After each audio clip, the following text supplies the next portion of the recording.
Good morning everyone. आज हम लोग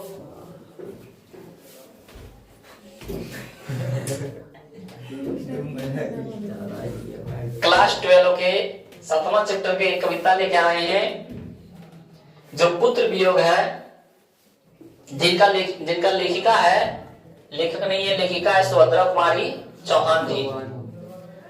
पुत्र वियोग ये कहानी इतना दर्द भरा है, कुछ कहने के लिए नहीं है। कहानी बोल रहे हैं, कविता का नाम ही है पुत्र वियोग।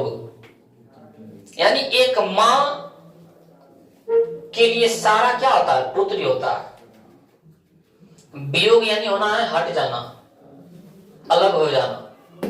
एक माँ से पुत्र का अलग हो जाना, उसके बाद उसका दुख और दर्द क्या होता है, वो हमारे लेखिका सुभद्रा कुमारी चौहान ने इस कविता में बताया है। तो आइए आज हम लोग इसका पहले देखते हैं लेखिका के परिचय, उसके बाद हम लोग फिर इसी वीडियो में ऑब्जेक्टिव भी, सब्जेक्टिव भी और सारांश भी देखने वाले हैं। ये वन शॉट वीडियो है। आइए हम लोग देखने वाले हैं इसका परिचय। बोल रहे सुभद्रा कुमारी चौहान का जन्म कब हुआ था, तो 16 अगस्त 1904 को इनका जन्म कब हुआ था, 16 अगस्त 1904 को इनका जन्म हुआ और निधन हो गया था 15 फरवरी 1948 को। 1948 को बोल देगा किसके कारण हुआ था, तो बसंत पंचमी के दिन। सरस्वती पूजा होता है बसंत पंचमी में। बसंत पंचमी के दिन नागपुर से जबलपुर वापस आ रहे थे। नागपुर से जबलपुर वापसी के कार दुर्घटना में। तो बोल देगा किस दुर्घटना में हुआ था, तो कार दुर्घटना से क्या हुआ, इनका मौत हो गया। 16 अगस्त 1904 को इनका जन्म हुआ और 15 फरवरी 1948 को इनका निधन हुआ। कहां से कहां रहे थे, तो नागपुर से जबलपुर वापसी आते समय कार दुर्घटना से क्या हुआ, इनकी मौत हो गया। कब, बसंत पंचमी के दिन। आगे बोला जन्म स्थान, तो जन्म स्थान इनका था निहालपुर, इलाहाबाद, उत्तर प्रदेश। यानी उत्तर प्रदेश के इलाहाबाद के निहालपुर गांव में इनका जन्म हुआ था। माता पिता, माता के नाम था श्रीमती धीराज कुमार, पिता के नाम था ठाकुर रामनाथ सिंह। माता के नाम क्या था, धीराज कुमार, और पिताजी के नाम था ठाकुर रामनाथ सिंह। पति के नाम था इनका ठाकुर लक्ष्मण सिंह चौहान। ठाकुर लक्ष्मण सिंह चौहान थे। बोल रहे हैं खंडवा मध्य प्रदेश निवासी से, और मध्य प्रदेश के खंडवा में किनका, ठाकुर लक्ष्मण, यहाँ पे होगा लक्ष्मण। ठाकुर लक्ष्मण सिंह चौहान का जन्म कहाँ हुआ था, मध्य प्रदेश के खंडवा में। कहाँ हुआ था, मध्य प्रदेश के खंडवा में। बोल रहा है निवासी से 1919 में विवाह हुआ। ये जो हमारे लेखिका है सुभद्रा कुमारी चौहान और ये जो ठाकुर लक्ष्मण सिंह चौहान है, इनका विवाह कब हुआ, 1919 में। यानी 1904 में इनका जन्म हुआ, 1919 में क्या इनका विवाह हो गया। यानी बोल सकते हैं 15 साल की उम्र में क्या है, हमारे सुभद्रा कुमारी चौहान का क्या हो गया, विवाह। ठाकुर लक्ष्मण सिंह, यहाँ क्या बोल सकते हैं, ठाकुर लक्ष्मण सिंह अंग्रेज सरकार द्वारा जब्त कुली प्रचार, जब्त जो क्या था, कुली प्रचार, जो इनका लेखक थे, और गुलामी का नशा। कौन, गुलामी के नशा, यहां से बोल सकते हैं जब्त कुली प्रचार, कुली प्रथा होगा, कुली प्रथा और गुलामी का नशा नामक नाटकों के लेखक, प्रसिद्ध पत्रकार और स्वतंत्रता सेनानी और कांग्रेसी नेता थे। क्या क्या थे, कुली प्रथा और गुलामी का नशा, ये नाटक थे इनका, किनका, लक्ष्मण सिंह का, ठाकुर लक्ष्मण सिंह चौहान का। और लेखक भी रह चुके थे, प्रसिद्ध पत्रकार भी रह चुके हैं, स्वतंत्रता सेनानी, यानी हमारा भारत देश आजाद करने में इनका भी योगदान कर सकते हैं, और कांग्रेसी नेता भी थे। कौन, ठाकुर लक्ष्मण सिंह चौहान जी। आगे बोल रहे हैं शिक्षा, क्या बोल रहे हैं, शिक्षा किनका, हमारे लेखिका सुभद्रा कुमारी चौहान जी के। कांतवेट गर्ल्स स्कूल इलाहाबाद में प्रारंभिक शिक्षा। इसी स्कूल में प्रसिद्ध कवित्री महादेवी वर्मा के साथ थी। यानी बोल सकते हैं कि इनका सखी कौन है, तो महादेवी वर्मा। पुनः स्कूल वाराणसी में वर्ग 9 तक की पढ़ाई की, 9वीं तक पढ़ाई की, और बाद शिक्षा अधूरी छोड़कर असहयोग आंदोलन में क्या है, कूद पड़ी। असहयोग आंदोलन 1920 ईस्वी में स्टार्ट हुआ था, तो 1919 में इनका क्या हुआ था, विवाह हुआ था, जिनके कारण स्वतंत्रता सेनानी भी थे, इनके जो पति थे कांग्रेसी पार्टी भी थे, जिनके कारण स्वतंत्रता सेनानी होने के कारण सुभद्रा कुमारी चौहान भी क्या स्वतंत्रता सेनानी बन गए, और ये पढ़ाई छोड़ के क्या है, असहयोग आंदोलन में कूद पड़े। प्रधान कर्म बोल रहे हैं कि समाज सेवा, राजनीतिक स्वाधीनता संघर्ष व स्वतंत्रता संघर्ष में क्या है, सक्रिय भागीदारी, अनेक बार कारावास, अनेक बार जेल भी गए, अनेक बार क्या हुआ, जेल भी गए। कौन, सुभद्रा कुमारी चौहान। मध्य प्रदेश में कांग्रेस पार्टी की एमएलए है। बोल देगा कि सुभद्रा कुमारी चौहान किस पार्टी के एमएलए थे, तो कांग्रेस पार्टी के। किस पार्टी के एमएलए थे, कांग्रेस पार्टी के एमएलए भी रह चुके थे। कौन, सुभद्रा कुमारी चौहान।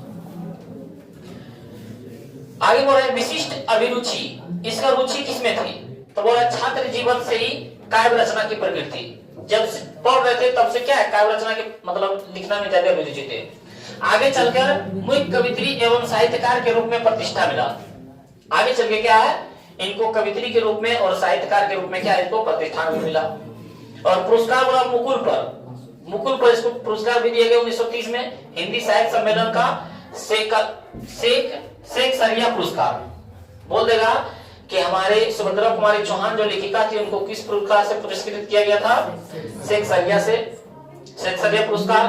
किस पर, मुकुल पर। कृतियां, इनकी कृतियां क्या थी, मुकुल जो कविता संग्रह थे, जो कब लिखे थे 1930, त्रिधरा जो कविता चयन थे, फिर बिखरे मोती जो कहानी संग्रह थे, और सभा के खेल जो कहानी संग्रह थे। ये सब इनका क्या थे, कृतियां थी। अब हम लोग यहां से देखते हैं, ये जो है आपका पुत्र वियोग का क्या है, कविता है।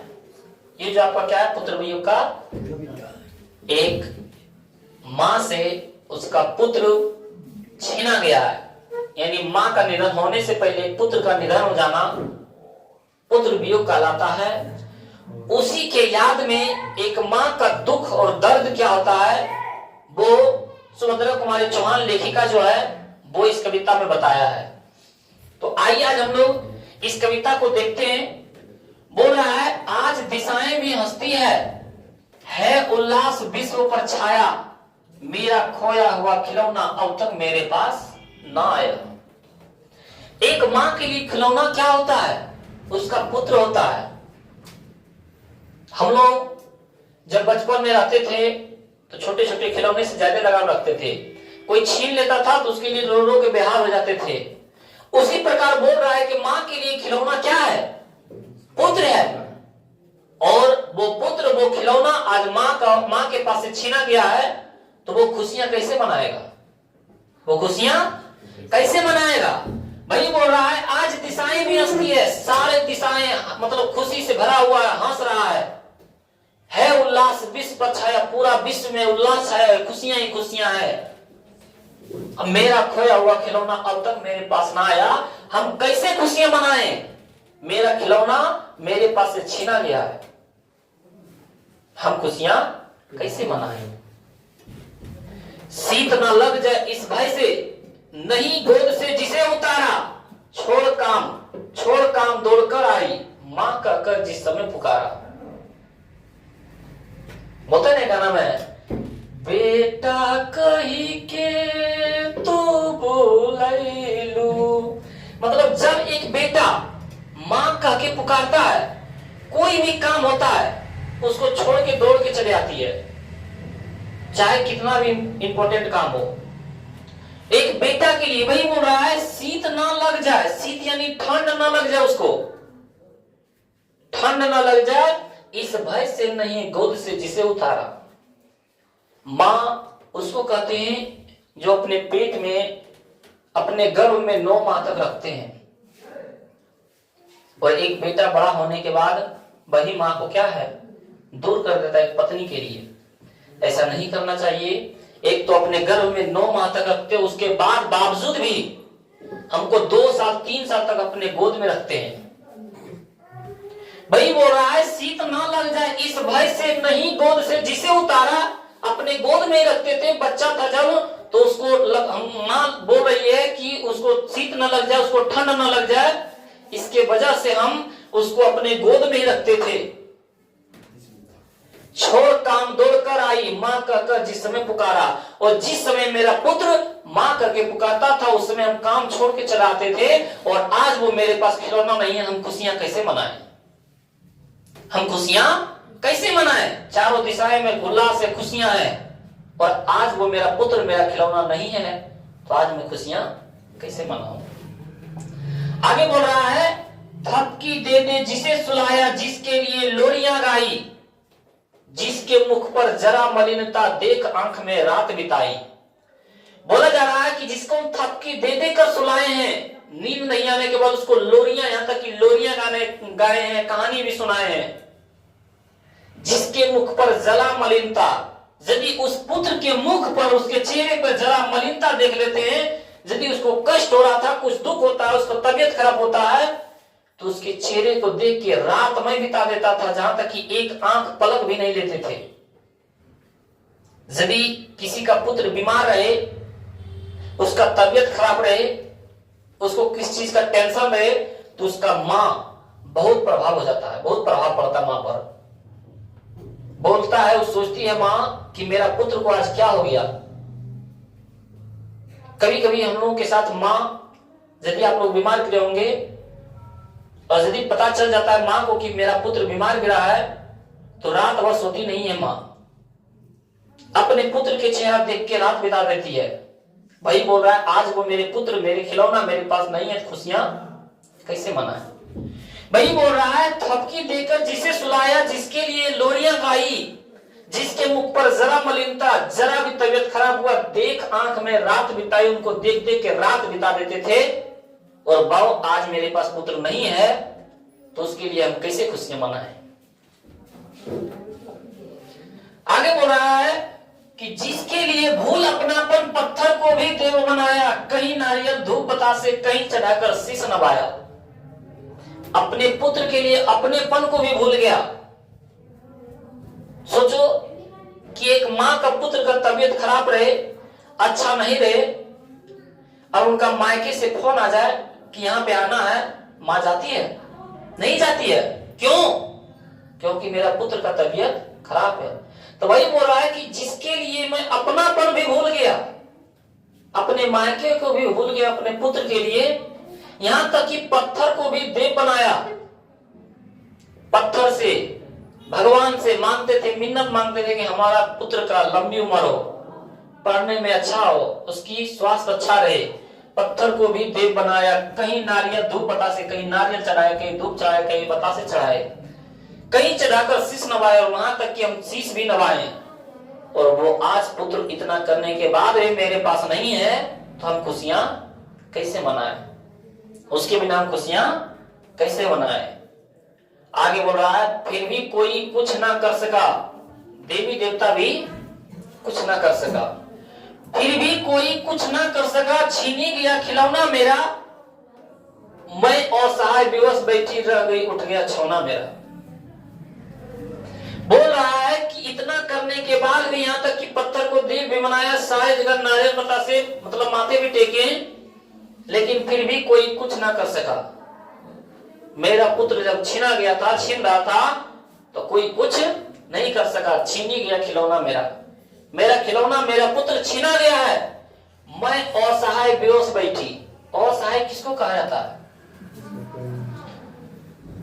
तुम्हारे सामने में सब हो रहा है, अब तुम कुछ नहीं कर पा रहे हो। एक मां के सामने में पुत्र छीना गया और मां कुछ ना कर सका, उसी को क्या बोलता है? भाई बोल रहा है मैं असहाय विवश बैठी, मैं कुछ नहीं कर सका, असहाय विवश बैठा था, रही उठ गया छौना में, रही मैं रह गया, उठ गया छौना मेरा, मेरा पुत्र पहले चला गया, मैं रह ही गया हूं, मैं यहां पे हूं, और मेरा छौना, छौना किसको बोलता है? जानवर के छोटे छोटे बच्चे को बोलता है छौना। क्या बोलता है? छौना। उसी प्रकार एक मां अपने पुत्र को छौना कर व्यक्त किया है कि मेरा छौना उठ गया, लेकिन मैं ही यहां रह गया हूं।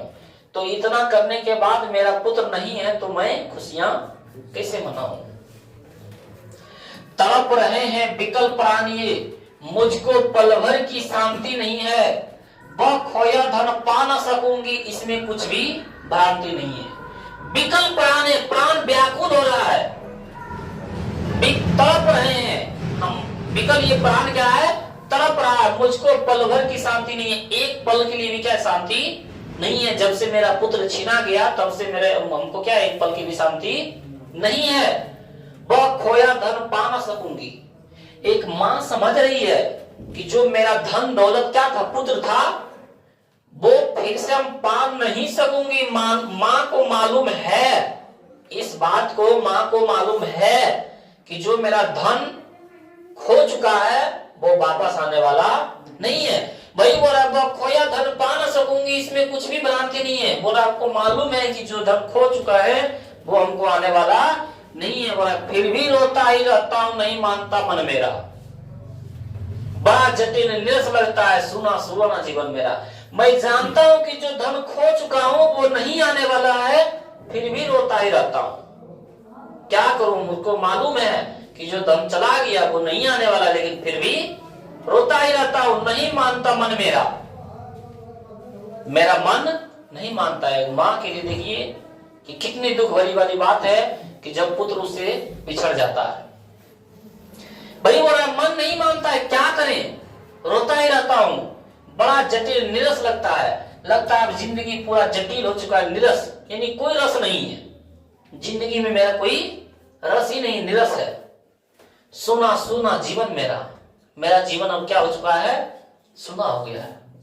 किसके लिए, एक पुत्र के लिए, एक पुत्र के लिए। यह लगता है एक बार यदि पल भर को उसको पा जाती, जी से लगा प्यार से सर सहला सहला उसको समझाती। पर यदि एक पल के लिए भी वो आ जाते ना मेरे पास, तो उसको अपने गले से लगा के सर को सहला सहला के समझाती। क्या समझाती, देखो भाई बोल रहा है यह लगता है एक बार यदि पल भर को आ जाती, उसके पास एक पल के लिए आ जाती, तो जी से लगा प्यार से सब अपने गले से लगाते और सर को सहलाते, सहला सहला उसको समझाती। क्या समझाती, मेरे भैये मेरे बेटे अब मां को ये छोड़ न जाना। बड़ा कठिन है बेटा खोकर मां को अपना मन समझाना। उसको समझाते, गले से लगाते और सलाह सलाह के बोलते हैं, यहां तक कि भैया का उपमा दिया किसको, बेटे को। बोल रहा है मेरा भैया मेरे बेटे अब मां को ये छोड़कर मत जाना। मां को इस तरह छोड़ के नहीं जाना, क्योंकि मां का मन समझाना बड़ी कठिन हो जाता है। भाई बोल रहा बड़ा कठिन है बेटा खोकर मां का अपना मन समझाना। यदि तुम चले जाते हो तो मां का मन को समझाना क्या है, बड़ा कठिन हो जाता है। ऐसा छोड़ के तुम कभी भी मत जाना। अगला क्वेश्चन है, अगले पंक्ति में है, भाई बहन भूल सकते हैं, पिता भले ही तुम्हें बुलावे, किंतु रात दिन की साथीन मां कैसे अपना मन समझावे। ऐसा होता नहीं है, लेकिन यहाँ पे सुभद्रा कुमारी चौहान एक मां के बारे में बता रहे हैं कि जहां तक कि भाई बहन को भूल सकते हैं, हो सकता है कि भाई बहन में लड़ाई हो तो भूल सकता है। यहाँ तक कि पिता भी बुलाते तुमको, पिता भले ही तुम्हें बुलावे, किंतु रात दिन के साथीन मां। एक तो जन्म लेने से पहले 9 माह तक एक मां अपने गर्भ में रखती है, उसके बाद भी 3, 4 साल, 5 साल के बाद दिन रात जो अपने मां अपने साथ रखा है जिसको, और जब उसको छोड़ के चला जाता है तो उसका मन कैसे समझाए। हम लोग खिलौनों को यदि 1 महीना रख लें और यदि वो खिलौना खो जाता है तो उसके लिए बहुत दुख होता है। जो मां अपने पेट में अपने गर्भ में 9 माह रखे और 5 साल उसके बाद अपने गोद में और अपने साथ रखे, और वो बेटा जब खो जाता है तब उसको सोचो कितना दुख होता है। भाई यहाँ पे बताया जा रहा है भाई बहन भूल सकते हैं, पिता भले ही तुम्हें बुलावे, किंतु रात दिन अपने साथ रखते थे साथीन मां, कैसे अपना मन समझावे, अपना मन कैसे समझाएगा वो। तो मां का एक जो दुख था, दर्द था अपने पुत्र के लिए, वो यहां बताया गया है। अरे एक बेटा क्या करता है, आजकल के सारे नहीं है, सारे के बारे में नहीं बता सकते हैं, लेकिन बहुत से ऐसा है जो विवाह होने के बाद क्या है, एक माँ को त्याग देता है, एक पिता को त्याग देता है। उसको ये नहीं लगता है कि माँ किस दुख तकलीफ से हमको पाले हैं, पोसे हैं, और आज हम उसको धिक्कार कर रहे हैं। तब फिर भी माँ उससे बहुत लगाव रखती है। उतना करने के बाद भी, दुख तकलीफ देने के बाद भी, उस माँ को जाके पूछो, जिस बेटे ने माँ को दुख दिया, तकलीफ दिया, उतना करने के बाद भी उस माँ से जाके पूछे तुम्हारे बेटे को मारने जा रहे हैं, तुम बोलो कि हाँ बोलती है, उस समय भी लड़ जाती है। तो माँ के लिए कभी भी गलत व्यवहार या गलत वचन नहीं बोलना है, क्योंकि माँ का जीवन ही क्या है, पुत्र और पुत्रियों के लिए। तो ये इसका कहानी का सारांश था और बहुत ही शानदार था। ये जो हमारी सुभद्रा कुमारी चौहान लेखिका है, तो इसके बाद हम लोग सब्जेक्टिव और इसका ऑब्जेक्टिव देखने वाले हैं। पुत्र वियोग का हम लोग सब्जेक्टिव देखते हैं। क्वेश्चन हम लोग के पास है कि कवित्रियों का खिलौना क्या है। कवित्री यानी सुभद्रा कुमारी चौहान, उनकी जो लिखा गया, उनके द्वारा लिखा गया जो कविता है, ये पुत्र वियोग, उनके द्वारा क्या खिलौना क्या है। तो खिलौना एक माँ के लिए क्या होता है, पुत्र ही होता है। तो वही बोल रहा है कि कवित्री का खिलौना उसका बेटा है। क्या है, बेटा है। बच्चों को खिलौना प्रिय होता है, वह खिलौने के साथ अपना जुड़ाव महसूस करता है। एक बच्चा जो होता है उसके लिए जो खिलौना प्रिय होता है, और यदि उससे बिछड़ जाए वो खिलौना तो उसके लिए क्या है, रोता है। उसी प्रकार एक माँ के लिए खिलौना क्या है, पुत्र है। और पुत्र बिछड़ जाने के बाद वो क्या है, बहुत ही उनके मतलब दुख भरी महसूस होता है। और खिलौने के टूट जाने पर वह दुखी हो जाता है। बच्चे क्या है, क्योंकि बच्चा जिस खिलौने से जुड़ाव कर लेता है, और यदि वो खिलौना टूट जाता है तो वो क्या हो जाता है, दुखी होता है। उसी प्रकार कवित्री के लिए उसका बेटा उसके जीवन का क्या है, सर्वोत्तम, यानी क्या लिखेंगे, सर्वोत्तम उपहार है। मतलब कवित्री के लिए सबसे बड़ा उपहार व सबसे बड़ा गिफ्ट क्या है, तो उसका पुत्र है, उसका क्या है, बेटा है। तो वही बोल रहा था कि कवित्री की खिलौना क्या है, तो कौन है उसके लिए खिलौना, तो उसका पुत्र है। अगला क्वेश्चन है, कवित्री स्वयं को असहाय और विवश क्यों कहती है। कवित्री स्वयं को असहाय और विवश क्यों कहती है। तो कवित्री स्वयं को असहाय और विवश कहती है क्योंकि कवित्री ने अपने बेटे की देखभाल तथा लालन पालन पर अपना पूरा ध्यान दिया था। कवित्री स्वयं को असहाय और विवश कहती है क्योंकि कवित्री क्या है, कवित्री ने अपने बेटे की देखभाल तथा लालन पालन क्या है, अपना लालन पालन पर पूरा अपना ध्यान दिया। बेटे को ठंड लग जाए इस डर से उसे कभी गोद से नहीं उतारा था। उसे क्या है, एक तो जान जीत से उसको क्या किया था, लालन पालन किया था, और वो बेटे को ठंड न लग जाए इस भय से उसे गोद से कभी नहीं उतारा था। और फिर बोल रहा है, पत्थर को भी देवता मानकर पूजा किया। यहाँ तक कि पत्थर को भी देव मानकर क्या है, उसको पूजा किया कि मेरे बेटे को दीर्घायु हो, अच्छे से रहे, मतलब उनके लिए कामना किए। मंदिरों में जाकर पूजा अर्चना की, लेकिन फिर भी बेटे को असमय मृत्यु नहीं टाल सकी। और बेटे का तब फिर भी क्या होता है, मृत्यु हो जाता है, समय से पहले ही मृत्यु हो जाता है। इसलिए कवित्री जो है अपने आप को असहाय और विवश कहती है, असहाय और विवश कहती है, यानी सहारा देने वाला मेरा कोई नहीं रहा है, जिसको हम इतना माने हैं, जिसको यहाँ तक कि मानने के लिए पत्थर को भी देवता बनाए, तब फिर भी वो क्या है, असमय मृत्यु नहीं टाल सकी, मतलब असमय पर उनका मृत्यु हो गया। इसलिए कवित्री अपने आप को क्या कहती है, असहाय और विवश करती है। अगला क्वेश्चन है, पुत्र के लिए माँ क्या क्या करती है। ये बात छोड़ दीजिए कि क्या नहीं करती है, एक भी ऐसा काम नहीं है कि जो माँ पुत्र के लिए नहीं करती है। सारा काम पुत्र के लिए क्या है, माँ करती है। भाई बोल रहा है कि पुत्र के लिए माँ क्या क्या करती है, तो हम लोग बोलेंगे कि माँ अपने पुत्र को गर्भ में 9 माह रखकर नई जिंदगी देती है। आज हम लोग नई जिंदगी दे रहे, मतलब देख रहे हैं, वो किसका देन है, एक माँ का देन है।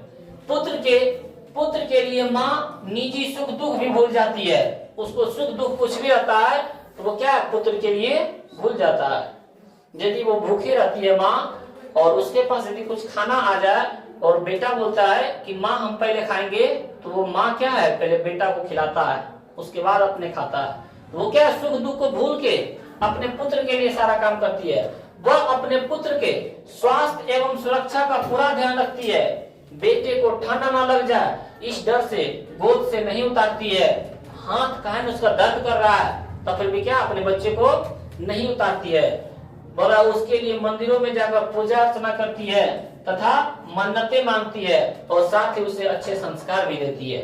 माँ इतना करती है एक पुत्र के लिए। तो वही बोल रहा है कि माँ के लिए पुत्र क्या क्या करती है। तो हम लोग बोल सकते हैं कि 9 माह गर्भ में देके हम लोग को नई जिंदगी देती है। सुख दुख को भूल के हम लोगों के बारे में देखभाल करते हैं, अपने स्वास्थ्य रखने के लिए पूरा ध्यान देते हैं और बेटे को ठंडा ना लग जाए इस भय से उसे अपने गोद से भी नहीं उतारते हैं। मंदिरों में जाकर पूजा अर्चना करती है और मन्नतें मांगती है और साथ ही अच्छे संस्कार भी देते हैं। ये एक माँ पुत्र के लिए करती है। अगला क्वेश्चन, माँ के लिए अपना मन समझाना कब कठिन हो गया, कब कठिन है और क्यों। क्या हमारे पास क्वेश्चन कि माँ के लिए अपना मन समझाना कब कठिन हो जाता है और क्यों।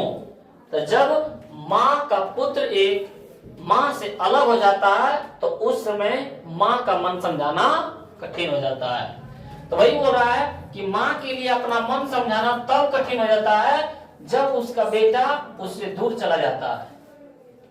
जब उसका बेटा क्या उससे दूर चला जाता है और समय पर उसका मृत्यु हो जाता है। बेटा माँ का अमूल्य धरोहर होता है। बेटा जो होता है माँ का अमूल्य धरोहर, अमूल्य यानी उसका कोई मूल्य नहीं है।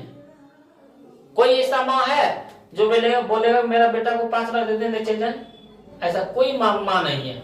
उसका कोई मूल्य नहीं है, अमूल्य धरोहर होता है। और माँ का सबसे आदि उससे दूर हो जाता है। सारा मतलब क्या है, यदि माँ से दूर हो जाता है उसका पुत्र तो सारा क्या उससे दूर हो जाता है और उसके बेटे की मृत्यु हो जाती है। यदि वो समय पर उसकी मृत्यु हो जाती है तो माँ को अपना मन समझाना क्या हो जाता है, कठिन हो जाता है। यदि बेटे का समय पर मृत्यु हो जाए यानी माँ से पहले बेटा का मृत्यु हो जाए तो उस समय माँ का मन समझाना क्या हो जाता है, कठिन हो जाता है। अगला क्वेश्चन है, पुत्र को क्षमा करने में क्या भाव छुपा है। छौना बताए थे जब सारांश पढ़ा रहे थे तो छौना किसको कहता है, जानवर के छोटे छोटे बच्चे को क्या कहा जाता है, छौना कहा जाता है। तो यहाँ पे अपने बेटे को भी छौना शब्द कहा है। क्या कहा है, छौना शब्द। तो भाई हम लोग बोलेंगे छौना का अर्थ है पशुओं का बच्चा यानी जानवर का बच्चा। और पुत्र वियोग शीर्षक कविता में, ये जो हम लोग पुत्र वियोग पढ़ रहे हैं शीर्षक कविता में कवित्री जो है सुभद्रा कुमारी चौहान ने अपने बेटे के लिए छौना शब्द का प्रयोग किया है। जिस प्रकार जानवर के पशुओं के छोटे छोटे जानवर को बच्चे को छौना कहा गया, उसी प्रकार एक माँ के छोटे बच्चे को भी क्या कहा गया, अपने मतलब बोधित किया गया है छौना कहकर। और हिरण का बच्चा भोला तथा सुंदर दिखता है, इसके अतिरिक्त चंचल तथा तेज भी होता है। अंततः कवित्री ने अपने बेटे को एक छौना इसी अर्थ में कहा है कि सुंदर था बच्चा ऐसे भी सुंदर रहता है और चंचल था इसलिए अपने बेटे को क्या कहा है, छौना कहा है। अगला क्वेश्चन देखते हैं, ये हमारा अर्थ स्पष्ट करें। ये हम लोग का 4 नंबर में आता है। कितने नंबर में आता है, 4 नंबर में आता है अर्थ स्पष्ट करने के लिए कि आज दिशाएं भी हंसती है उल्लास विश्व पर छाया, मेरा खोया हुआ खिलौना, मेरा खोया हुआ खिलौना अब तक मेरे पास ना आए। ये जो भावार्थ आप लोगों को पढ़ाए थे उसी का क्या है, सारांश लिखने बोल रहा है। तो आप लोग पहले इसके बारे में लिखिएगा कि कौन कविता से लिया गया है, इनका लेखिका कौन है, तो इनका लेखक कौन है। तो आइए हम लोग इसको देखते हैं।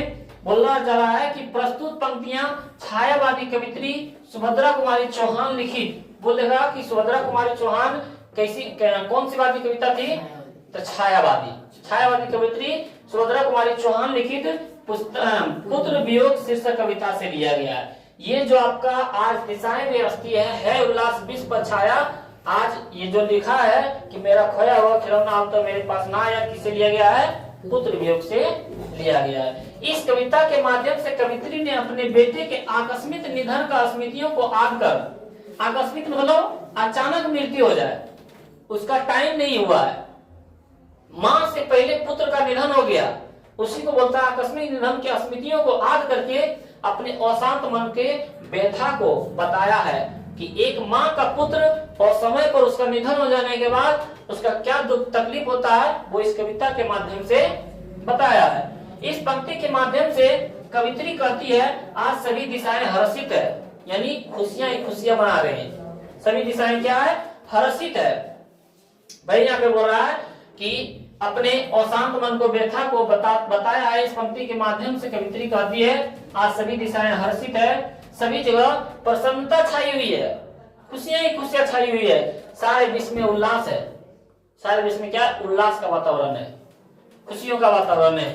लेकिन मेरा पुत्र जो मुझसे खो गया है वह अब तक मुझे नहीं मिला। मेरा पुत्र जो हमसे दूर हो गया है वो अब तक नहीं मिला। अर्थात कवित्री के पुत्र का क्या है, निधन हो गया।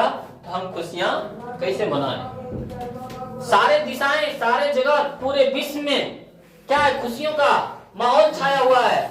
लेकिन जो मेरा पुत्र मुझसे अलग हो गया है वो अभी तक हमको नहीं मिला है, तो हम खुशियां कैसे मनाएं? ये आपका क्या लग गया था, ये भावार्थ लग गया था।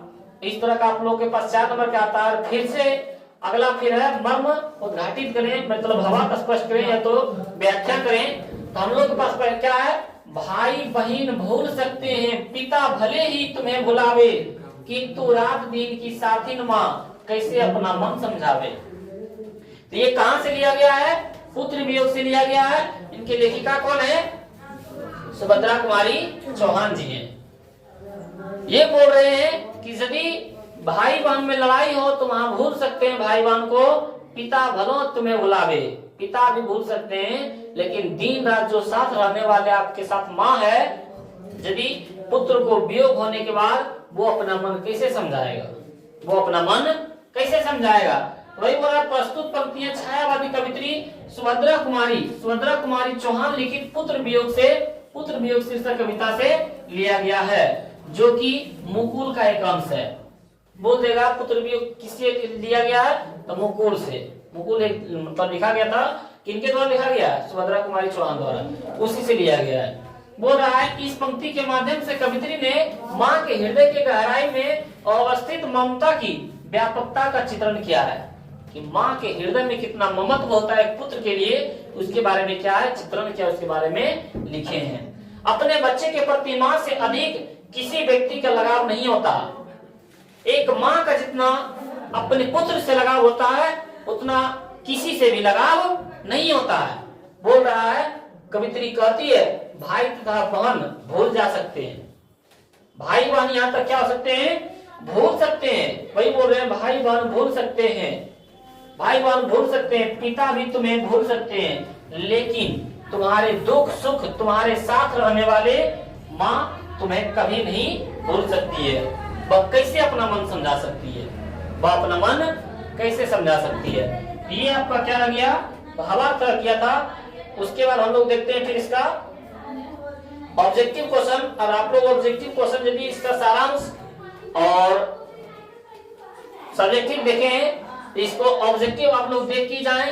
और पहला क्वेश्चन हम लोग के पास, फिर भी कोई कुछ ना कर सका, छीनी गया खिलौना मेरा, यह पंक्ति किस शीर्षक कविता से है। तो ये छीनी गया खिलौना मेरा यानी पुत्र अलग हो गया, पुत्र वियोग हो गया, ये किस कविता से है, प्यारे नन्हे बेटे के पुत्र वियोग से, कि अधिनायक से, कि जनगण मन जनगण का चेहरा एक है। तो हम लोग क्या बोलेंगे, पुत्र वियोग से लिया गया। कहां से लिया गया है, पुत्र वियोग से। अगला क्वेश्चन है कि मेरा खोया हुआ खिलौना अब तक मेरे पास ना आया, यह पंक्ति की शीर्षक कविता से है।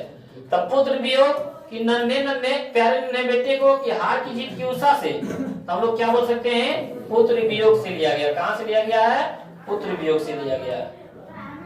क्वेश्चन नंबर 3 है कि पुत्र वियोग से माँ का जीवन कैसा हो गया।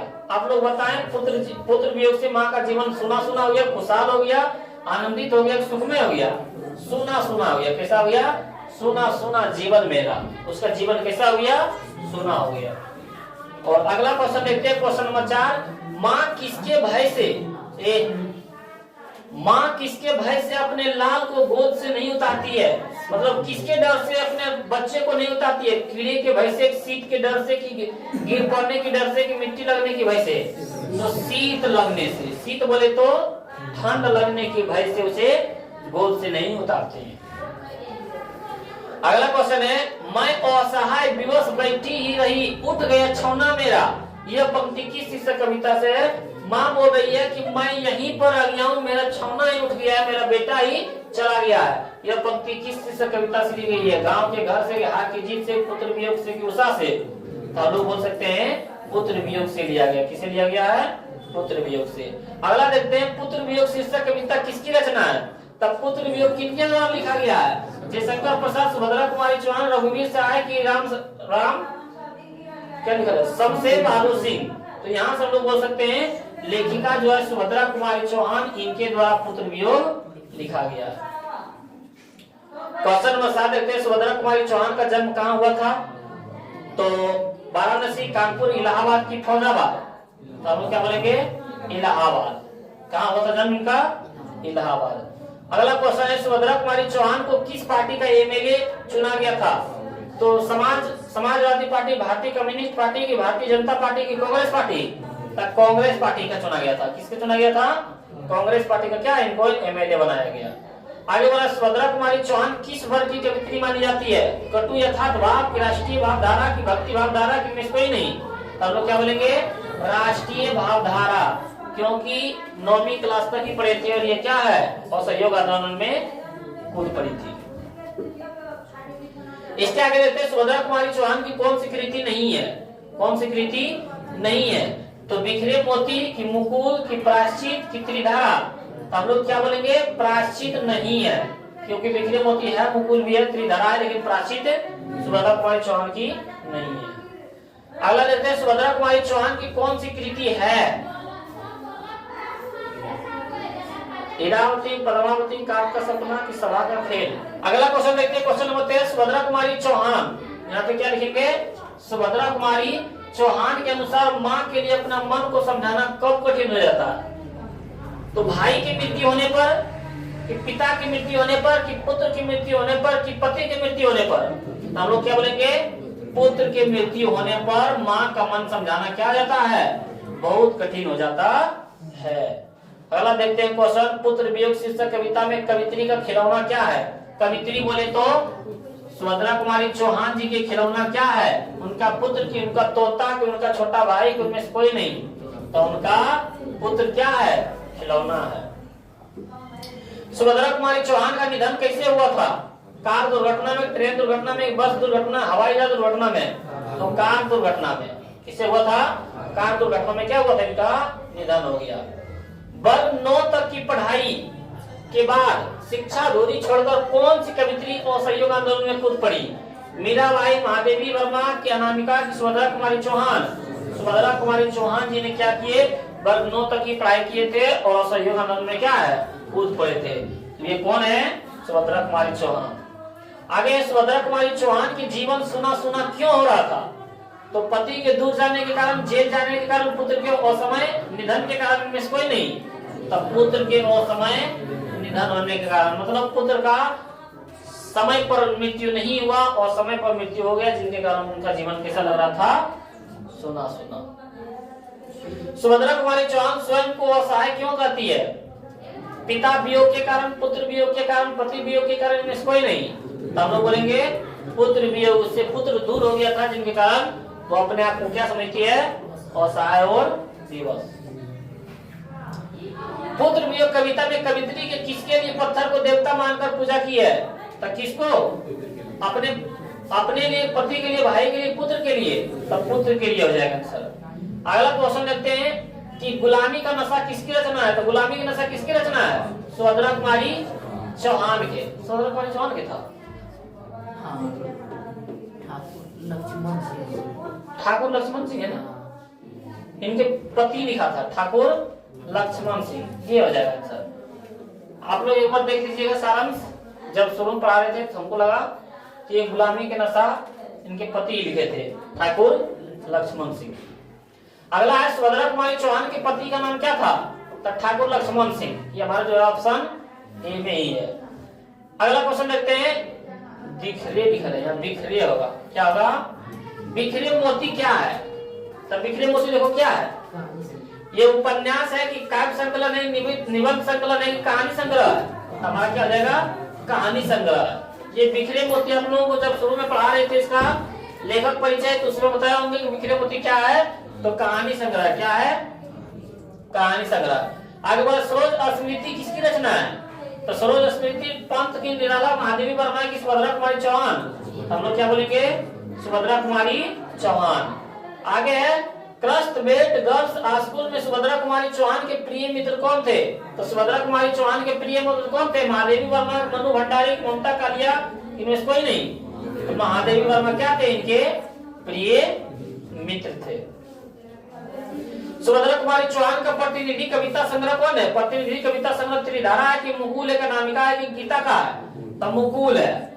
उसमें भी परिचय पढ़ा रहे थे, तो कविता संग्रह क्या था?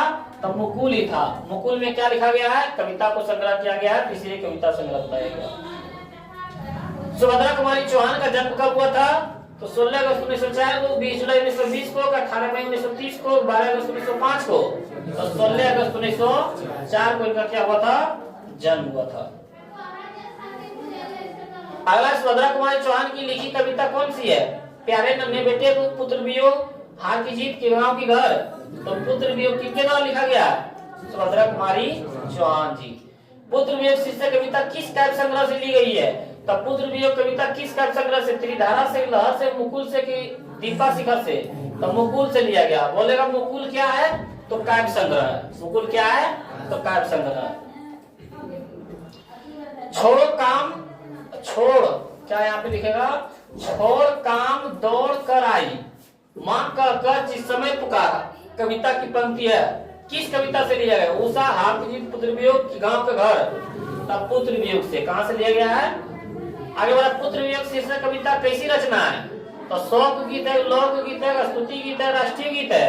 शोक गीत है। अपने पुत्र के मतलब दूर हो जाने के कारण ये शोक में मतलब ये गीत लिखे हैं। तो ये आपको क्या था? 31 क्वेश्चन, लास्ट क्वेश्चन था। तो 31 में ये नहीं बताए, यानी 30 क्वेश्चन में आप लोग बताएं कि कितने क्वेश्चन का आप लोग जवाब दिए हैं। और यदि आप लोग इस वीडियो को देखे होंगे तो सारा जितने भी ये 7वां चैप्टर था आपका पुत्र वियोग क्लास 12 का हिंदी का, और इसके पहले जितना भी आप लोग जाके देखें। और यदि आप लोग इस चैनल पे नए हैं तो चैनल को सब्सक्राइब कर ले। ये सब सारा वन शॉट वीडियो बन रहा है। मिलते हैं फिर अगले वीडियो में।